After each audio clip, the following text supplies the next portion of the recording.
Welcome to our November meeting of the Harwich Conservation Trust. And today we just have Michael Lack, the Executive Director. And Michael is going to take us through a number of things that are going on.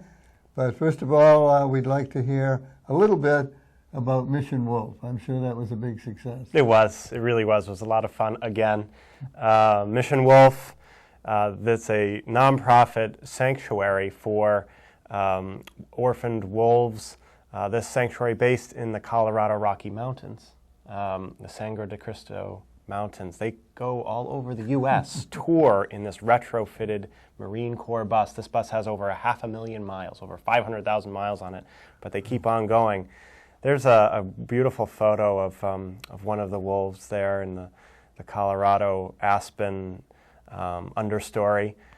These wolves have the ability, the ones that they tour with, you can see the banner crowd there, and just catch a glimpse of Magpie there in the foreground, the silver-furred 10-year-old alpha female wolf.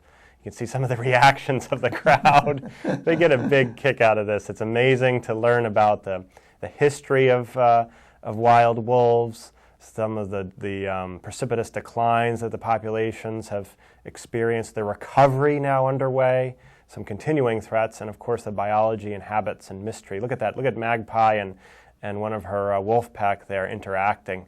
That's how they communicate. They're not being ferocious. They're just telling each other who's boss. And Magpie is the one who rules the roost. But they wowed the crowds here at the Community Center for 4 different programs. Kent and Tracy Weber, the founders of Mission Wolf, have been touring now 25 years across the U.S. They come up to the Northeast. They make a quick stop here in Harwich, their only Cape Cod visit, and they introduce us to these incredible creatures, up-close wolf encounters to learn about all there is to know about these incredible animals. I think people get a connection to them. Every year they want to see them again. Yes, a number of people have come back year after year. They enjoy the experience so much. I mean, it's thrilling. You see these creatures up close. You can see Apollo there from last year. Look at that. Look at the fur around the neck. You know, they have larger heads than your average dog. Their back is more of a plateau, flat than your average dog. Obviously, they're bigger than most canines we experience, of course, except for the folks with the Mastiffs and the Great Danes. But all of our domestic dogs have wolf DNA somewhere way back when. Maybe not so much anymore, but their predecessors, their ancestors were all wolf. The canine domestic dog descended from their wolf cousins. Interesting genealogy. It is. It's amazing. And the presenters talk about that change and how humans have played a significant role, obviously, in the role in having these different breeds spring up from the original wolf lines.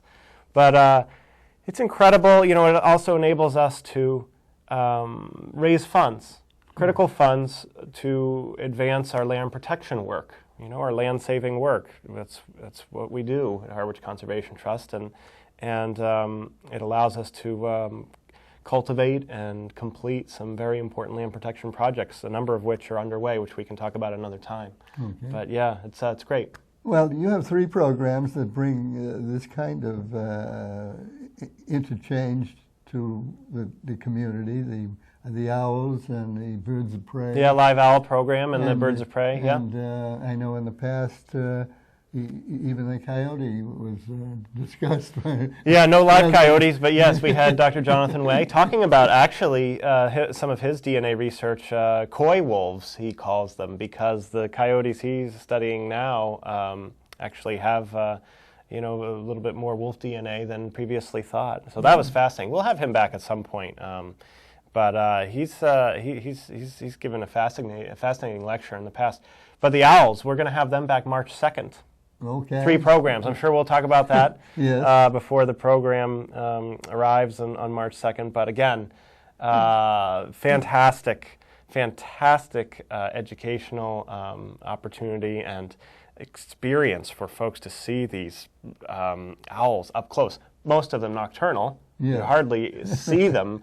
Occasionally you'll hear them if you're out at that hour, but to see them up close and personal is incredible. Well, it's great for kids to grow up with this knowledge and experience. Yes, it is, especially with the prevalence of media screen time. We hear about that. What is it? Nature deficit disorder. I think it's even a term that's been coined, where the youth of today have so much more competing for their attention, That's whether true. it's television or the computer screen or now these mobile devices. And this way we can bring the wildlife right to them.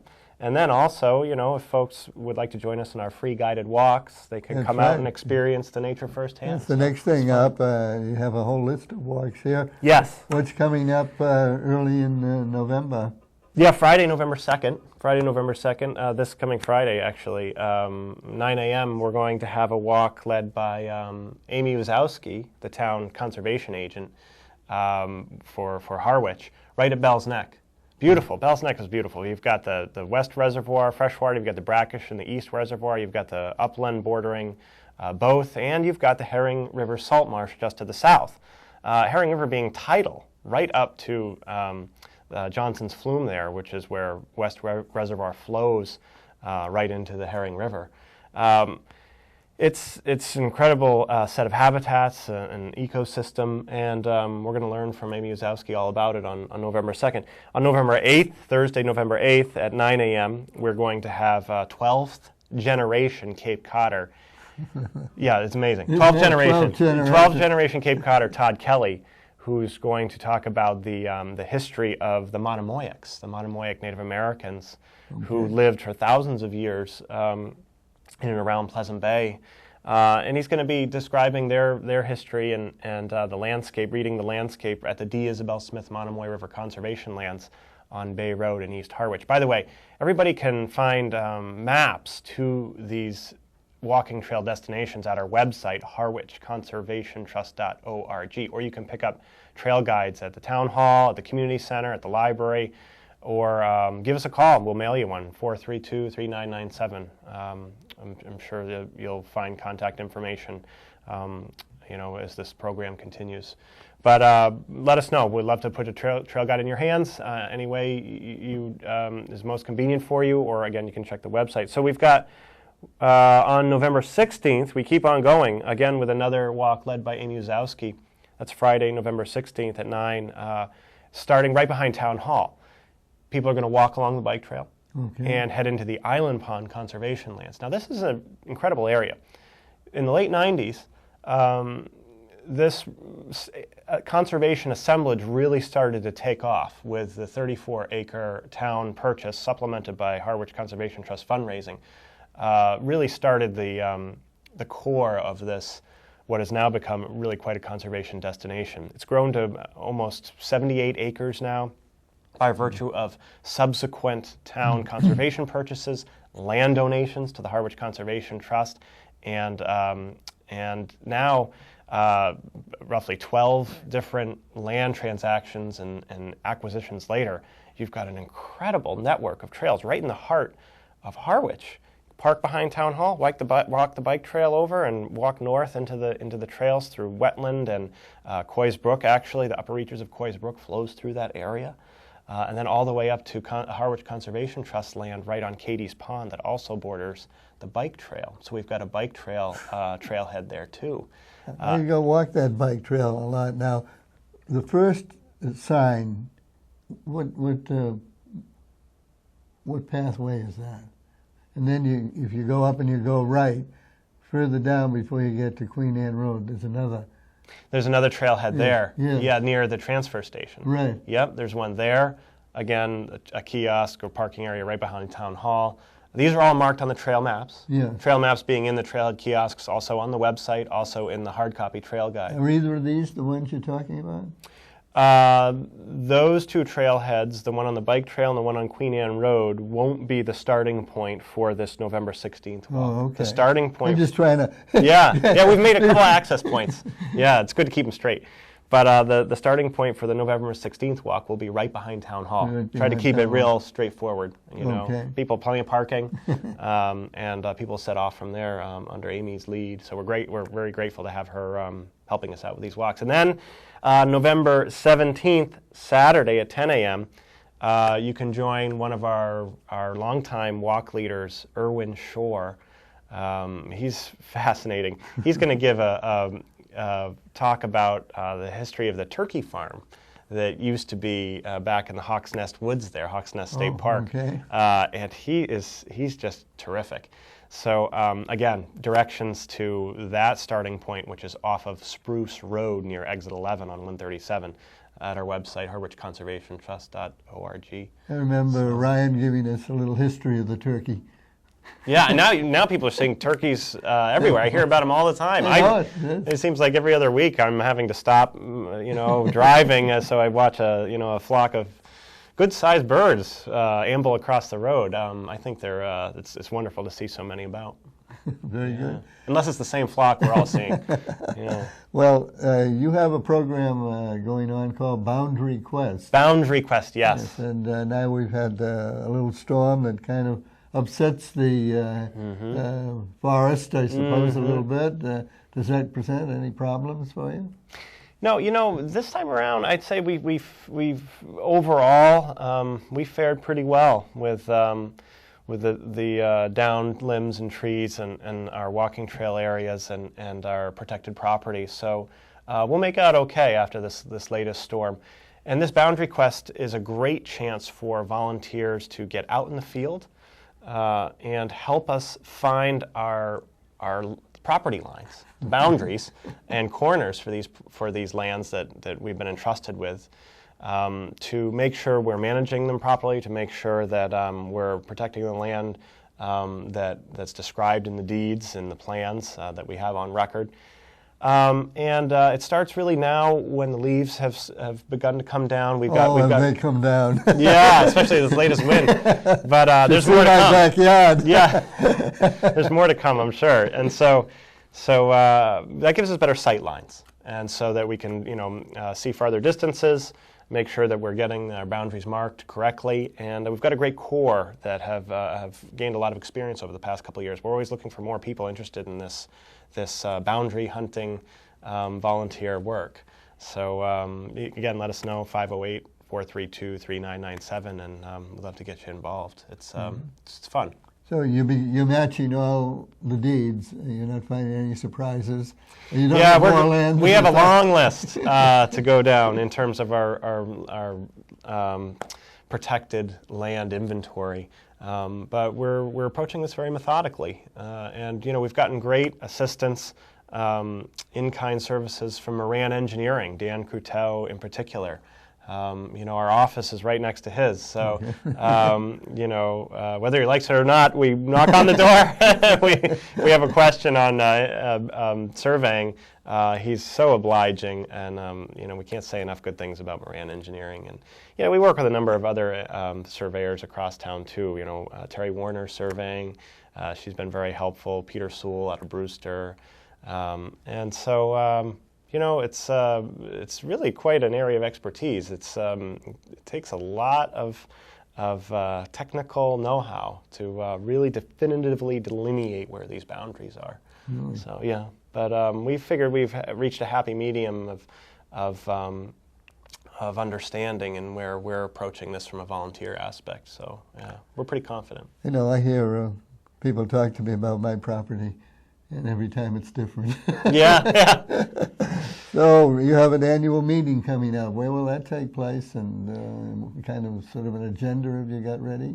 Yes, this is going to be our 24th annual meeting and award ceremony, held at Wauquasit, graciously hosting again Wauquasit, overlooking Pleasant Bay. We're very thankful to them. And it's going to be on Sunday, November 11th.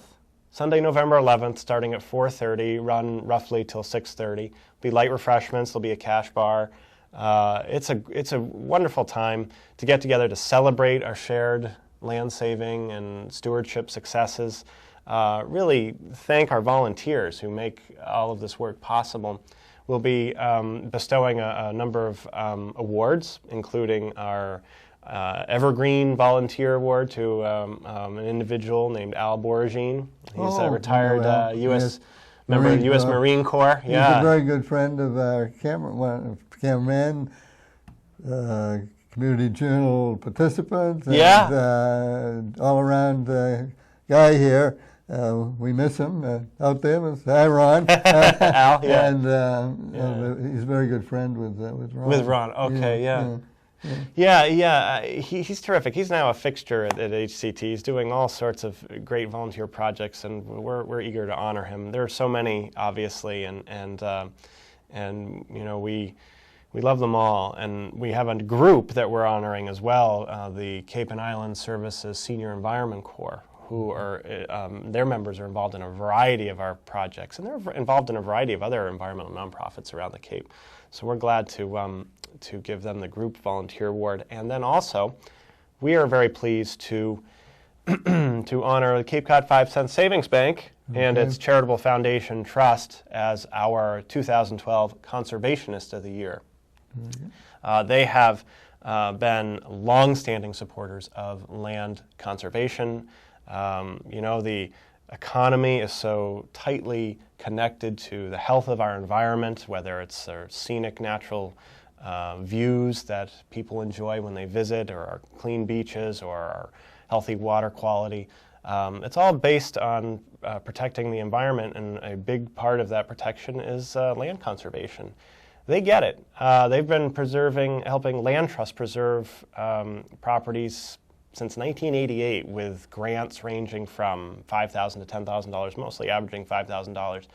Those $5,000 grants really help leverage a lot of protection, help protect over 820 acres. Wow, it's incredible. It is, across the Cape. And in Harwich alone, they've helped protect over 80 acres through the Harwich Conservation Trust, thanks to their grant funding. So we're very pleased to honor them as the Conservationists of the Year. Also, they're a major business sponsor of our trail guide, that's right, along with Wequassett and Wishmere Beach Club and Cape Air and Cape Cod Times and several others. But the Cape Cod 5 again helps us out with our trail guide. They also happen to sponsor our OWL program through their East Harwich branch each spring. They've been doing that for 6 years now, and the Harwich Port branch of the Cape Cod 5 has been able to grant us several mini grants of $250 each over the past several years, and those help us fund a number of citizen science and volunteer projects. So it's going to be great. It's going to be great to celebrate their contributions, and I think as a whole, the success that results from so many people pulling at the same oars and moving in that land-saving direction. You know, we're really lucky to have such a supportive community. Very good. Well, it's always nice, and every time we have Michael on, we get a little deeper insight into the workings of the Harwich Conservation Trust. Oh, I have one more thing. Oh, before we go, one more thing. We have. Do I have time? You may go right ahead. Okay, we have featured speakers. This is going to be great at the annual meeting. By the way, this annual meeting's free, but just pre-register. You just got to call us 432-3997 or email me hct@cape.com to register, because we got to give Wequassett a head count. But we're going to have the CEO of the Woods Hole Research Center and senior researcher Tom Stone. He's done some incredible mapping work about the land use changes on Cape Cod over the past several decades.